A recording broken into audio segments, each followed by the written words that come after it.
I have definitely some questions about the product which you produce and sell globally successfully. You must have a nice life, I think, because everybody wants them now, no? They seem to be growing a lot in popularity, that's for sure. A little bit of a hot commodity. Okay. Took me by surprise. As we were talking about earlier, this started as a project for myself. Yeah, a few years ago. How did that come that you said like, okay, there are hydrogen products on the market, but they don't deliver so much hydrogen. Oh wait, I can make also through powders different type of hydrogen, and you started for your family? Or? Well, yeah, I mean, so it started a bunch of years ago, and 4 years ago now, and I got sick, and when my blood test went back to normal, I had arthritis in my shoulder. Just overnight at 29, and I'd been, an amateur since, competing in some sports, took physical fitness very, very serious, and all of a sudden I'm being told that maybe I can never work out again. And you're getting old. And, yeah, exactly. I have the, arthritis in my left shoulder that a 70-year-old would at 29. And at first I took anti-inflammatories, naproxen, 1,000 milligrams a day, and kept on trying to ignore it and continue working out. And then I got ulcers. I started fainting, and I damaged my stomach, so I had to stop. And because of the chemical tablets there. Okay. Exactly, yeah. So I started scouring PubMed, free resource for articles in science, finding anything emerging that I could do to try and unfreeze my shoulder, because I couldn't even put on a shirt at that point. And hydrogen kept popping up. Now, hydrogen had been a little bit on my radar for several years before that.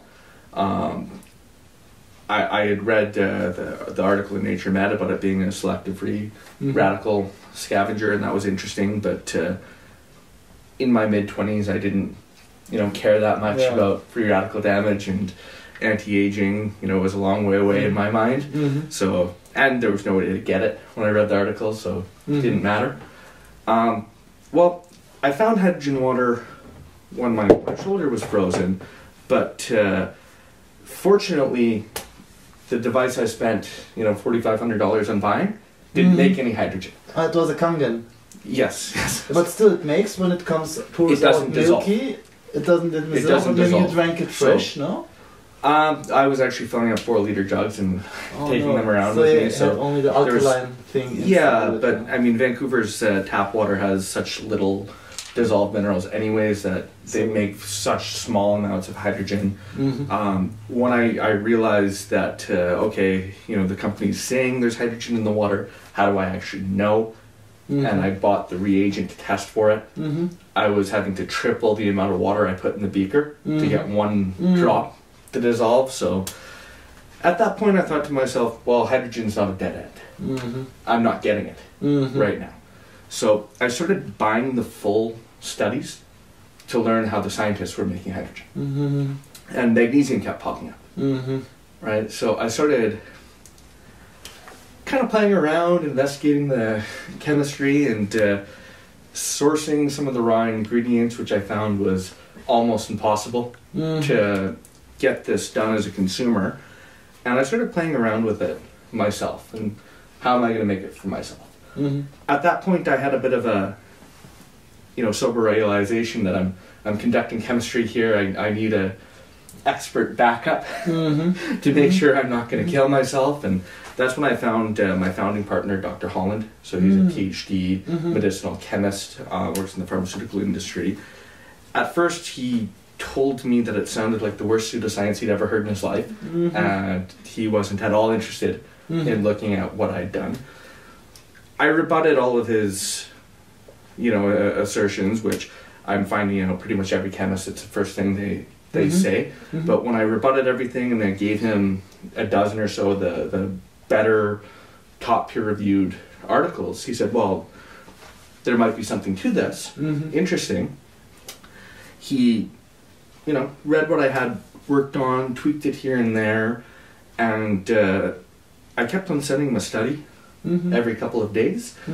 And I happened to send him a study on hepatitis B, which actually was what he was working on to develop a cure for at the time. And he called me for lunch and he said, listen, this is the first study where I actually am an expert and know about this.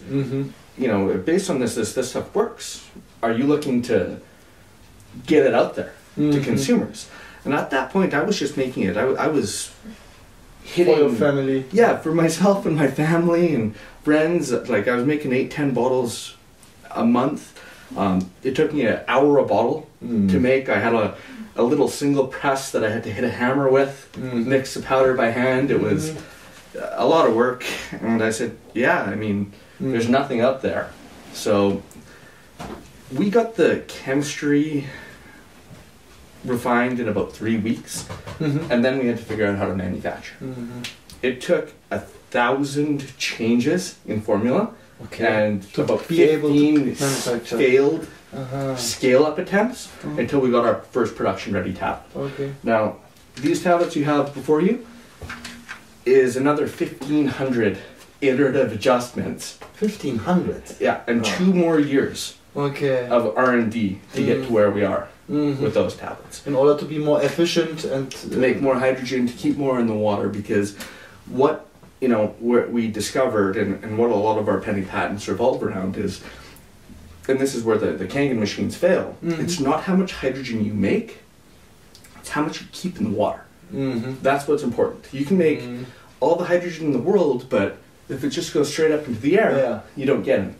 And that's the beauty of these tablets. When you drop it in an open cup and drink it 90 seconds later, you might be ingesting, you know, 80% of the total hydrogen that the tablet creates.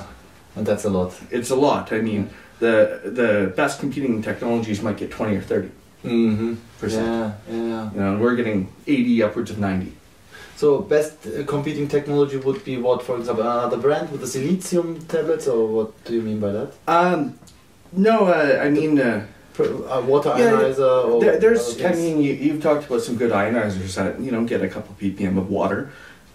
There's technologies in Japan that get 5, 6, 7 ppm, but they're expensive. It's like $4 a cartridge, and it might take a few hours of pressurization to get the levels that high. There's other batch systems, both tablets that you have to prepare in a sealed bottle for 8 hours, or you know, ionizers that use external pressurization. These all get high levels of hydrogen, but not as high as the tablets. And more expensive and not as easy. You need to spend a lot of time. So the main aim of the tablets is to make micro pressure, because without pressure we cannot put more than 1.6 ppm into the water. Yeah, so there's a few phenomena that go on here. You know, basically we're creating a first wave of bubbles maybe in about the 60 to 80 nanometer range, and these bubbles neither dissolve into the water nor dissipate. But they do create an internal pressure. Right? And now it's forcing hydrogen into the water. So we're immediately getting to the 1.6, 2 ppm range. And we have this cloud of gas in the water. Now, as these bubbles are getting bigger and dissipating, it's pushing more bubbles in, and it's kind of this pattern. I mean, I'm not enough of an expert to really talk about it. It's something called Oswald ripening. Oswald ripening. Yeah. So I mean, the chemists will talk more about it than I will, but they understand this phenomena better. And basically, the different sizes of bubbles are creating this trapped sequence where they're staying in the water, and basically this cloud of gas that you see, it's retaining the full saturation in the water and a little bit more because of the internal pressure from the cloud of gas.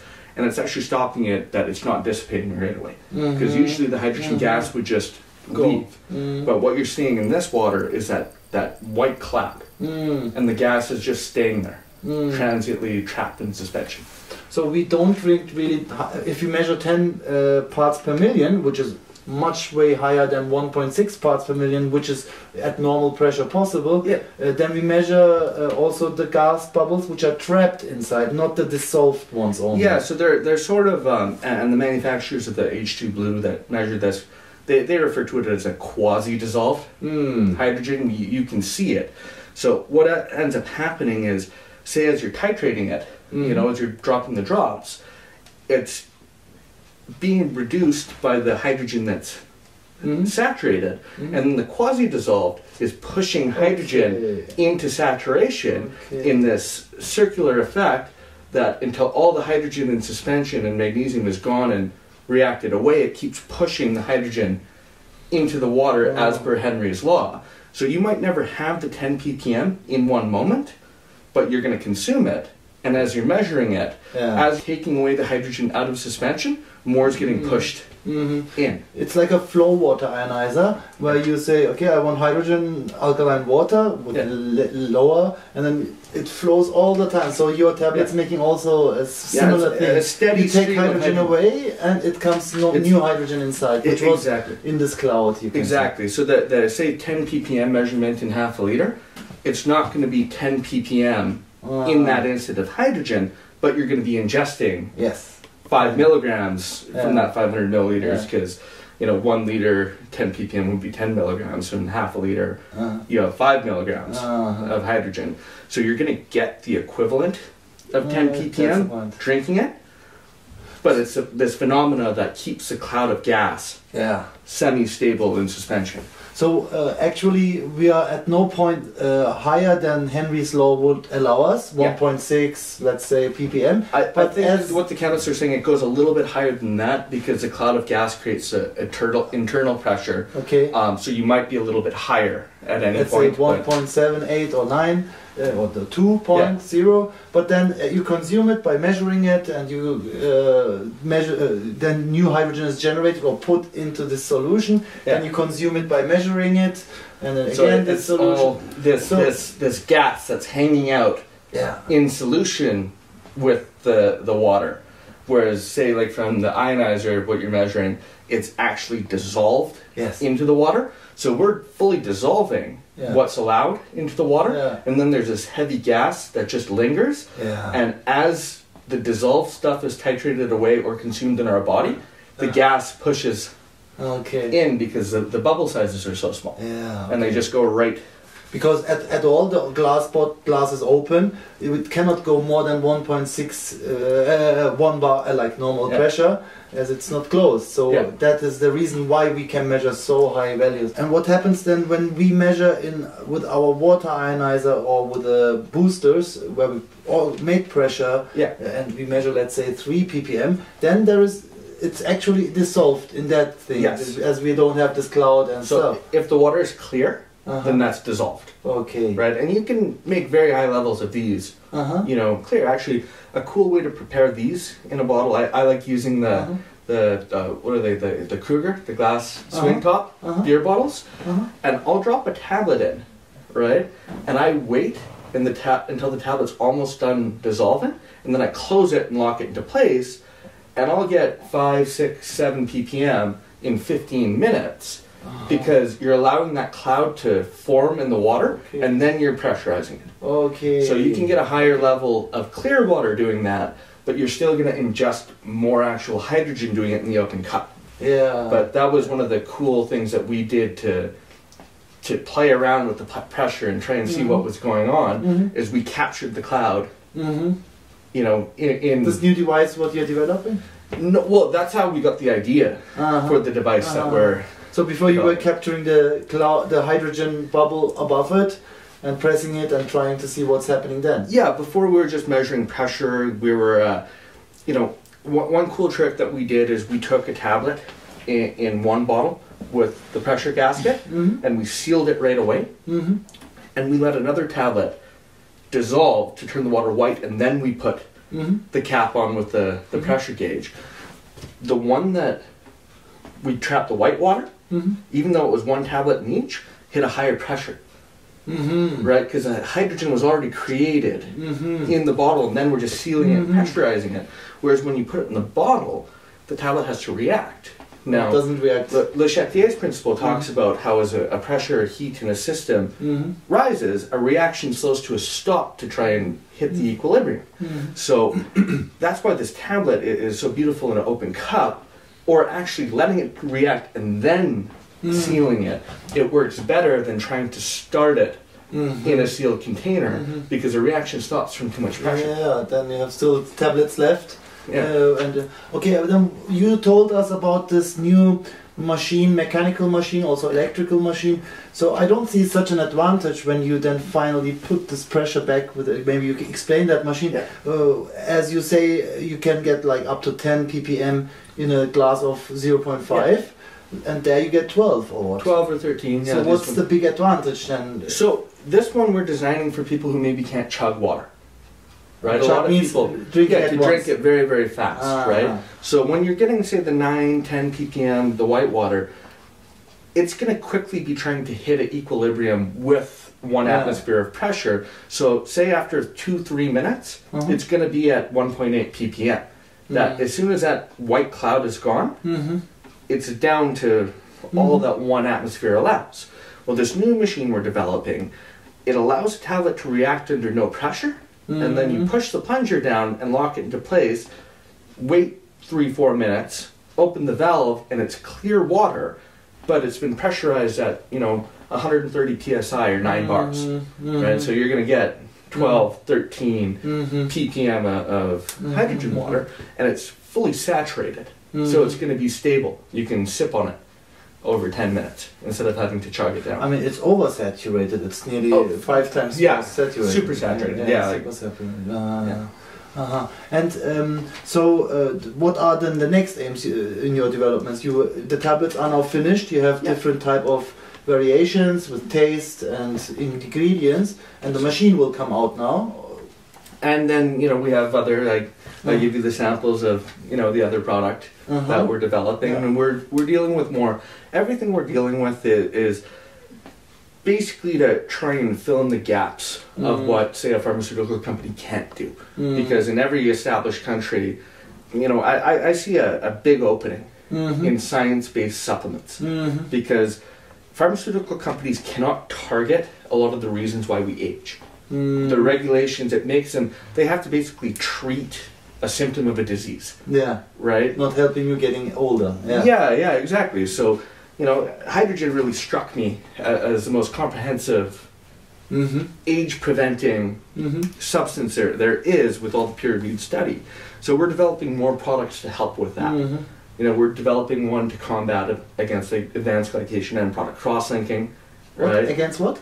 They're these sugar molecules that stick between everything. That's why we get wrinkles, a big reason. It's, why old people get sarcopenia, like weakening of the muscles.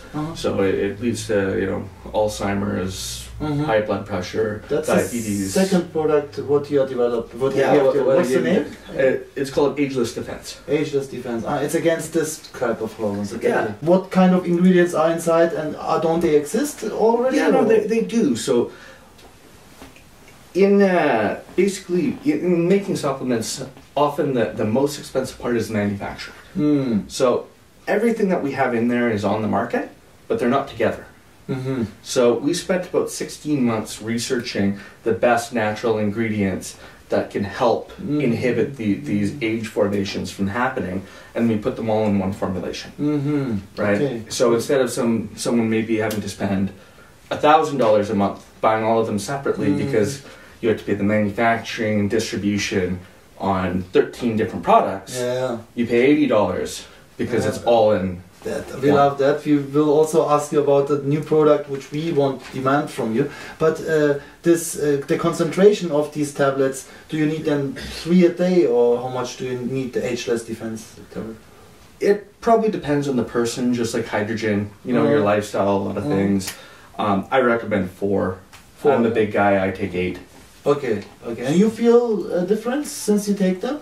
I do, and I've told you off the record, some of the things that happened directly after. I don't want to make direct health claims from it, but we filed, a couple pending patents based on what we found.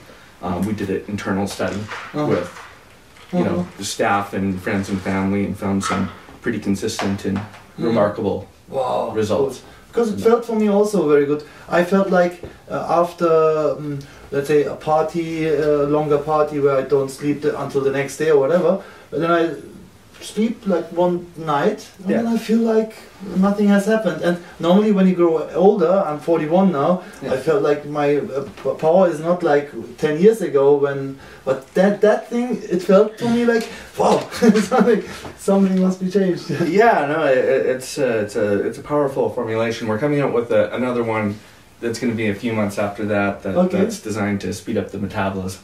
Ah. Right, so it's not like, you know, increasing your heart rate, but actually down in the energy consumption level Mhm. to make you Mhm. burn more calories from eating the same, so Uh-huh. people can stay thinner. Okay. It all has to do with something called brown adipose tissue, and converting white adipose tissue to brown adipose tissue. Okay. So we've been researching that one for about a year and a half also. Uh-huh.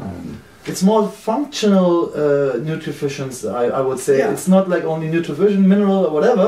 It's And- like they have functions. Exactly, Especially new and kind of- that's the area that we see a huge need for right now is either you have the pharmaceutical industries that have their hands Mhm. cuffed by the governments, that they have to, you know, treat a symptom of an exact disease. It makes it very, very hard for them to develop drugs, and they can't actually go after preventative health and anti-aging drugs. And then you have the supplement industry that bows to the pressure of what's the cheapest thing we can make and make the most Yeah. money on. It's right? like that, yeah. That I don't like that. often has no science behind it. Yeah. So we're just trying to establish ourselves in a role of clinically based, you know, validated, science-based supplements that are going to have a real effect Okay. on the body. So what we were thinking about is we have all these reverse osmosis water drinking people, and the Hydronade, it does already make the water more alkaline a little bit, slightly. No? Yeah. About Yeah, so I mean, it's kind of interesting because it has a net alkalizing effect. If you measure the pH right when you drop the tablet in, it's going to be acidic, but it's yeah, because net, of the reaction. because of the reaction and everything going on, but it's net alkalizing, right? Because of the magnesium in here. So this tablet's But gonna at the end, will I measure higher alkalinity or not? based. pH value, I mean. You'd have to wait about a day. Then but it it might- goes higher. Yeah, it might go, you know, to a 10 pH or so. Oh right? yeah. But the acids are a lot more soluble into the solution to measure the pH Okay. than the magnesium Ah. ions are. So initially you're going to measure an acidic pH, but based on buffering capabilities of everything we put in, it's net alkalizing. Right? So we can say it is a tablet which actually makes the acidic or neutral RO water, which turns then to acidic when you let it stay because of the carbon dioxide of the air maybe, and then we give it a little bit more pH to direction plus Yeah. 7, more than 7. Yeah. So Yeah. eventually, and definitely in your body, it has a net alkalizing effect. And one of the cool things about what makes it net alkalizing is we're delivering free magnesium ions in the water. So I know in North America anyways, and probably in Europe too, one of the biggest issues is magnesium deficiency. Yeah. Everyone's magnesium deficient. Half the population, some estimates as high as 90%. Yeah. And a lot of the magnesium supplements we take, we don't actually get into our body. The most common one, magnesium oxide, one study, they assess that the average person retains maybe 4% Oh no. of the magnesium So oxide. the rest is more garbage which you have to handle. It acts as a laxative, you know, it just goes right through your system, right? So our reaction leaves free magnesium ions, and that's how we need them in our body. So basically, to get, say, magnesium oxide in the body, that magnesium oxide would be Mg for magnesium and then O for oxide. And it has to break those apart. And especially with older people, their stomach acid might not be strong enough to break that bond between the magnesium and the oxygen. Well, our tablets are delivering free magnesium ions in the water. Yes. So there's no need for our stomach to break anything apart. We just absorb them. And how much is one tablet? 80 milligrams. And how much do they recommend daily wise? Maybe 400, 500 milligrams of magnesium a day. But these are in supplements that you might only get 4%, 10%. You're getting all of that. So we will get maybe from that one tablet more than enough magnesium. Exactly. And can more than enough magnesium harm us somehow? Or? Magnesium, I mean, if you take way too many, if you took 30 tablets, yes, you're going to get, you know, hypermagnesium, right? Like anything can be poisonous, right? You can die from water, right? If you drink too much water, you can get water poisoning. So I don't want to say magnesium is harmless, but people take milk of magnesia as a laxative, for instance, and they might take 2 grams a day of milk of magnesia. And we have 80. We have 80. Okay, that's right. nice. So they're using that as a laxative, right? So before you get sick from magnesium poisoning, it's just going to be a laxative. Okay. But just don't take, 50 tablets a day. Okay. Take a couple, and it's well below the limit of magnesium. I mean, you're the expert also, like nutrition wise, because of the ageless defense and the other new products coming out, and this hydronate, the HRW, you say that? So we would like to have a special mix or a second tablet, new tablet, if we cannot mix it already in one tablet to rule them all. We would like to have more alkalinicity. After the reaction has been done, there could be a small core of the tablet which is then reacting and producing alkali, pH higher. And the other thing is also other minerals like calcium and kalium, maybe not, but calcium, magnesium we have already. Maybe that we can imitate a RO water or distilled water back to a new normal tap water, let's say, from the minerals. And then we can maybe choose like, hey, we like this type of mineralization, which is also magnesium, kalium, natrium, this that we also choose that type of amounts. Do you think you could do that something? That's pretty in one tablet or then in a second tablet? It would be easier in a second tablet than one. Everything we add to this tablet, now we have made other tablets with other ingredients in, everything you add to it will have an effect on how quick it is, the hydrogen we keep in. So this tablet that we have here is the best in performance. It makes the most hydrogen in the shortest amount of time that keeps in it. So everything you add into it, the hydrogen starts going down, not in creation, but in retention. Because all of a sudden there's more stuff in the tablet, it's slower to dissolve. Instead of a minute, it becomes 2 minutes, meaning some of the hydrogen is dissipated into the air rather than trapped in the water. So a second tablet would be a lot easier. But when we have a core inside when we have one first tablet, which is for the minerals, and then outside somehow the hydronate, the hydrogen generating tablets, is that technically possible? Like production wise, is possible? You have 2 different things in one tablet? Oh, like a bilayer? It is, you can make bilayer tablets. It would be easier though to make 2 separate tablets. So we could have this, we keep this here, and then if you can somehow make a mixture of a second tablet, that would be one wish for us, that we can say, hey, okay, you have RO water, let's mineralize it, use 1 tablet per liter, or break the tablet, half tablet per half a liter, or quarter tablet for a quarter liter. That would be nice thing. And also you told us that we can make them 3 times less small for the same price, more or less. So we would have 180 smaller tablets in the same box, no? That would be possible. Also for the next batch possible. Great. Then I look forward for the next coming 6 months, 12 months, so then everything will be changed again, no? Thank you, Alex. Really giving looking so much Thank forward. you for coming to Also Germany. the nice information now. This was for us great. Great performance. Thank you. I hope you enjoyed it, and drink hydrogen. Hydrogen is great. Very good. Very good.